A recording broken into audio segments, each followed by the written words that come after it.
რას ფიქრობთ თქვენ ქრისტეს შესახებ? იარლ პეისტი. დღეს მსურს დაგისვათ ერთი ყველაზე მნიშვნელოვანი კითხვა, რაც კი უდესმე დასმულა ადამიანის მიმართ. ამ შეკითხვის არსი არ მდგომარეობს იმაში, თუ რა შეხედულება გაქვთ თქვენ ამა თუ იმ ეკლესიაზე, ან და ეკლესიის ამა თუ იმ ქადაგებელზე. არც იმას გეკითხებით, რა აზრის ხართ თავად ბიბლიაზეც, რადგან პასუხები ამ შეკითხვებზე დამოკიდებულია პასუხზე უფრო მნიშვნელოვან და შინაარსიან კითხვაზე. კერძოდ, რას ფიქრობთ თქვენ იესო ქრისტეს შესახებ? დროის მიხედვით საშუალება რომ მქონოდა, მე ვისურვებდი მესაუბრა თქვენთან ქრისტეზე, როგორც მაგალითად ყველა დროის ყველაზე დიდებულ მასწავლებელზე, რადგან ასე მართლაც არასოდეს არავის უსწავლებია, როგორც ის ასწავლიდა. ქრისტეს სწავლება არ ყოფილა ისეთი, როგორც მწიგნობრებისა და ფარისევლების სწავლება, რადგან მასში იყო ძალაუფლებაც. მე დღეს არ ვაპირებ ვისაუბრო ამაზე. ჩვენ შეგვეძლო აგრეთვე გვესაუბრა ქრისტეზე, როგორც ყველაზე დიდ მქადაგებელზე, ან და როგორც ყველაზე ნიჭიერ მკურნალზე, ვისითაც არც ერთი ავადმყოფი არ დარჩენილა განხიბლული. განა კი ვინმე შეგიძლიათ დამისახელოთ თუნდაც ერთი ქრისტეს მსგავსი ექიმი, მას შეეძლო განეკურნა ნებისმიერი დაავადება. თუ ავადმყოფი მის მისვლამდე გარდაიცვლებოდა, მისი დასწრებისას ის ცოცხლდებოდა. მიმითითეთ, თუ იცნობთ ასეთ ექიმს დღეს თქვენ. ყოველივე ამის გარდა იესო ქრისტე იყო ყველაზე დიდი წინასწარმეტყველიც. ვერც ერთი ძველი აღთქმის წინასწარმეტყველი ვერ მოვა მასთან. თუმცა მე არ ვაპირებ დღეს ვისაუბრო ქრისტეზე როგორც მასწავლებელზე, როგორც მქადაგებელზე, მკურნალზე, ან და წინასწარმეტყველზე. ამაში სულაც არ მდგომარეობს მიზანი ჩვენი დღევანდელი საუბრისა. მე მხედველობაში მაქვს სულ სხვა რამ, რაზეც მინდა მივაქციო თქვენი ყურადღება. კერძოდ, ვინ იყო იესო ქრისტე?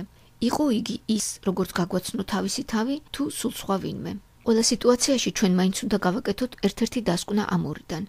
ის იყო ერთდროულად ადამიანი და ამავე დროს ღმერთი, ან ის იყო ყველაზე დიდი მატყუარა, მაცდური და თვითმარქვია, რომელიც აცხადებდა პრეტენზიას იმაზე, რისი უფლებაც არ ჰქონდა. ჩემი სურვილია, რომ ყველამ, ვინც დღეს ჩემს ხმას ისმენს, ინდივიდუალურად და საბოლოოდ გადაჭრას ეს საკითხი და მიიღოს გადამჭრელი პასუხი ამ კითხვაზე, რას ფიქრობთ იესო ქრისტეს შესახებ? იყო იგი ღმერთი ადამიანი, ან და მაგალითად იყო თუ არა იგი მამა ღმერთთან თვით სამყაროს შექმნამდე? მან ხომ გარკვევით გითხრა, რომ წუთის სოფლის შექმნამდე იყო წინასწარ განწესებული. იოანეს სახარებაში ვკითხულობთ, უთხრა მათ იესომ, ჭეშმარიტად, გეუბნებით თქვენ, სანამ აბრაამი იქნებოდა, მე ვარ. ასე რომ თქვენ თავად ხედავთ რა მნიშვნელოვანია კითხვა, რომელსაც დღეს მე ვსვამ. რას ფიქრობთ თქვენ ქრისტეს შესახებ? მე უკვე თითქოს მესმის ზოგიერთი თქვენგანის აღშფოთებული პასუხი. რა მნიშვნელობა აქვს თქვენთვის და საერთოდ რა აზრი აქვს იმას, თუ რა შეხედულება მაქვს მე ქრისტეზე? იცვლება კი ამით რაიმე იმის მიხედვით, რას ვფიქრობ მე მასზე. ჩემო ძვირფასო მეგობარო, ის თუ რას ფიქრობ შენ ამა თუ იმ ადამიანის შესახებ, თუნდაც იგი შენი ქვეყნის ბელადი იყოს, ან და დიქტატორი, ან კიდევ ძალიან ცნობილი პიროვნება მსოფლიოს მასშტაბით, დიდს არაფერს შეცვლის, მაგრამ ის თუ რას ფიქრობ შენ ქრისტეს შესახებ, ეს ძალიან მნიშვნელოვანია. ამ კითხვაზე თითოეულმა ჩვენგანმა ადრე თუ გვიან მაინც უნდა ვუპასუხოთ. ჩვენ აუცილებლად რაღაც პოზიცია უნდა გქონდეს ქრისტეს პიროვნებასთან მიმართებაში. ის პოპულარული აზრი, რომ იესო ქრისტე იყო ძალიან კარგი ადამიანი და მხოლოდ ადამიანი, ჭეშმარიტებას არ შეესაბამება. ძნელად თუ ვინმე მოიფიქრებდა ასეთ შეუსაბამო ტყუილს. თუ კი იესო იყო ერთი ვინმე ჩვეულებრივი მოკვდავი, მაშინ ის დანაშაულდება ყველაზე დიდ და უხეშ ცოდვაში. წმინდა წერილი გვასწავლის, არ იყოლიო სხვა ღმერთები ჩემს გარდა. იესო კი მოვიდა დედამიწაზე და გვეუბნება, მოდით ჩემთან ყოველნო მაშვრალნო და ტვირთმძიმენო და მე მოგასვენებთ თქვენ. იგი ყველა დედამიწაზე მცხოვრებთ გამონაკლისის გარეშე იხმობს თავისთან და პირდება მშვიდობას, სიმშვიდესა და თავისუფლებას. ისმება კითხვა, განა კი ვინმე ღმერთის გარდა იფიქრებდა გაებედა ასეთი რამე თქვა. თქვენ ასეთ სიტყვებს ვერ მოისმენთ ვერც ერთი წინასწარმეტყველის პირიდან, მაგრამ ქრისტემ ამაზე მეტიც თქვა. მე ვარ გზა, ჭეშმარიტება და სიცოცხლე, მამასთან ვერავინ მიდის თუ არა ჩემით. ეს იესო ქრისტეს სიტყვებია, ასე რომ იგი იყო ან ყველაზე დიდი მატყუარა, ან და იგი იყო ღმერთი, ან ერთი, ან მეორე. თუ ყველაფერი რაც იესომ თქვა სიმართლეს არ შეესაბამებოდა, იგი იმსახურებდა სიკვდილს. ესე იგი ჩვენ მართლაც უპრიანია მოვიწონოთ გადაწყვეტილება მისი გოლგოთაზე ჯვარზე გაკვრის შესახებ.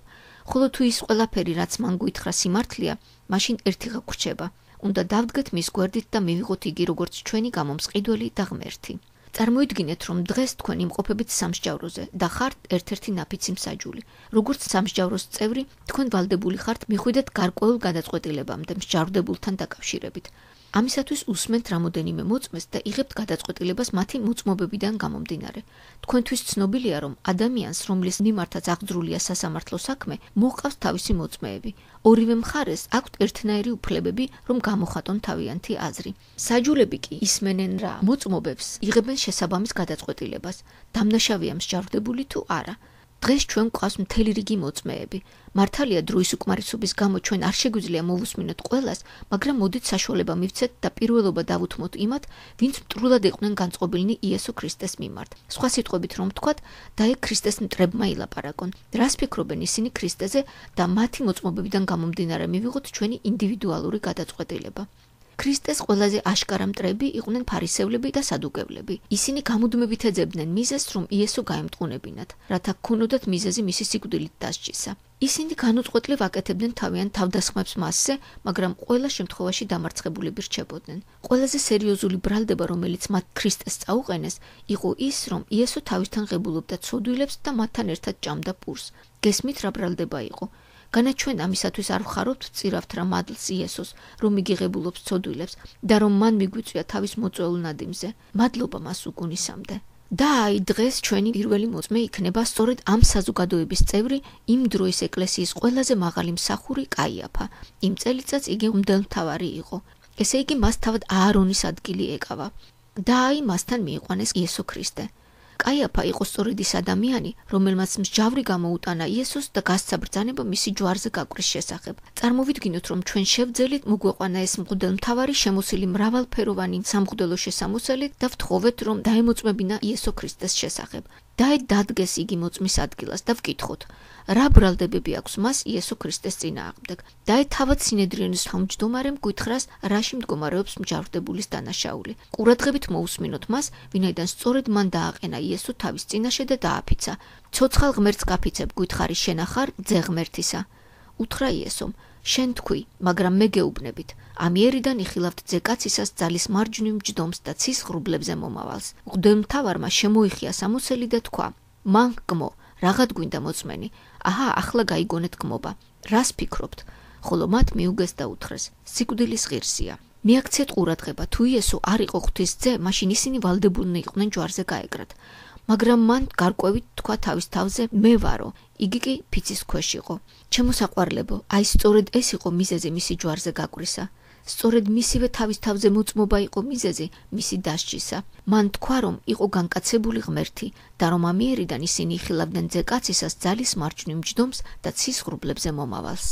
ვინაიდან ჩვენ კიდევ მრავალი მოწმე გვყავს, არ შეგვიძლია დიდხანს შევჩერდეთ თითოეულ მათგანთან. შემდეგი მოწმე, ვისაც ჩვენ სამსჯავროზე მოვიყვანთ, ეს იქნება პილატე. როგორც გვახსოვს, პილატე არ ყოფილა ებრაელი. შეგვიძლია ვთქვათ, რომ მას იუდეველების ძულდა კიდეც. იგი დაყენებული იყო რომაელთა მმართველობის მიერ, რომ შეენარჩუნებინა მშვიდობა რომაელებსა და ებრაელებს შორის. მოდით ახლა მოვусმინოთ პილატეს, რა სიტყვის იგი ქრისტეს შესახებ. იუდეველებმა მიიყვანეს იესო პილატეს წინაშე და აჰა, იგი დაკითხვას უწყობს მას. მოისმინეთ, რას იძახის პილატე მისი პირველი დაკითხვის შემდეგ. აი პილატეს მოწმობა. მისი სიტყვებია შემდეგი: მე ვერავით არ დანაშაულს ვერ პოულობ ამ კაცში. წარმოიდგინეთ, იუდეველებს ერთი ხელჩასაჭიდი ბრალდებაც რომ ჰქონდათ იესოს წინააღმდეგ, ისინი აუცილებლად პილატესთან დაასმენდნენ. იესო რომ ყოფილიყო მატყუარა, ქურდი, ან და ვინმე ბოროტმოქმედი, განა ამას დამალავდნენ იუდეველები პილატესგან, მაგრამ მათ ვერაფერში ვერ შეძლეს დაიდანაშაულებინათ იესო, ვერაფერში. ამიტომაც მივიდა პილატე ასეთ დასკვნამდე და ამბობს: მე ვერავით არ დანაშაულს ვერ ვპოულობ ამ კაცში და პილატემ უკან გაგზავნა იესო ჰეროდესთან. ჩვენ კიდევ გვყავს სხვა ბევრი მოწმე. შემდეგი მოწმე ამჯერად იქნება ქალბატონი პილატეს ცოლი. ჩვენ გვაქვს მისი სიტყვების ჩანაწერიც. ერთ დილას ის სასწრაფოდ უგზავნის სიტყვას თავის მეუღლეს და აი რას ეუბნება ქრისტეს შესახებ. არაფერი დაუშავო მაგ მართალს, ვინაიდან ბევრი ვიტანჯე დღეს სიზმრად მაგის გამო. გესმით რას ამბობს იგი? არაფერი დაუშავო მაგ მართალს. და ასე ჩემო მეგობარო, ვერც პილატემ და ვერც მისმა ცოლმა ვერავითარი დანაშაული ვერ იპოვეს იესო ქრისტეში. აი კიდევ ერთი მოწმე, ის ვინც იესო ქრისტე გასცა. ვნახოთ რა სიტყვის იგი. რა თქმა უნდა, ყველამ ვიცით, რომ იუდა დანარჩენ მოწმეებთან შედარებით ყველაზე უკეთესად იცნობდა იესოს. იუდამ მეტი იცოდა იესოს შესახებ, ვიდრე კაიაფამ. კაიაფა მხოლოდ ერთხელ შეხვდა იესოს იმ ღამეს, როდესაც მან ჯვარზე გაკვრის მსჯავრი დასდო მას. არც პილატე იცნობდა ქრისტეს, ვიდრე მაცხოვარი არ მიიყვანეს მასთან შეკრული. აგრეთვე პილატეს ცოლსაც არასოდეს ეყოლებოდა იგი ნანახი. იუდა კი იესო ქრისტესთან ერთად იყო სრული 3 წელიწადი. იგი ისმენდა მის საოცარ ქადაგებებს, უყურებდა მის მიერ მოხდენილ მრავალ სასწაულს და შეეძლო თვალყური ედევნებინა მისი ცხოვრებისათვის, როგორც ეს მის ყველაზე ახლო მეგობრებს შეეძლოთ გაეკეთებინათ.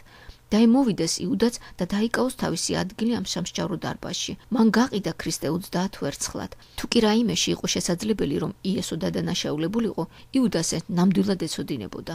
შეხედეთ მას, როგორი სინდისის ქეჯნა და როგორი სასოწარკვეთილებაა მის სახეზე. დადგეს იგი მოწმის ადგილას.